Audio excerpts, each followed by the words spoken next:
Nagbitiw na bilang ICI Commissioner si Rogelio Babe Singson. Ang dahilan, intense workload at stressful ang trabaho daw po sa ICI kung bakit siya nagbitiw sa pwesto.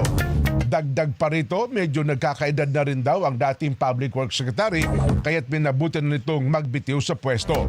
Pero may iba pa raw pong dahilan si Singson kung bakit niya iiwan ng ICI.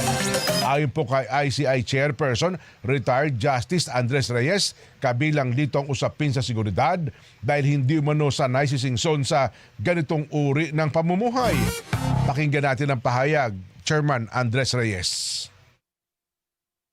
I would like to first announce the resignation of Secretary Babe Singson or Commissioner Singson effective December 15, 2025, but could be extended to December 31.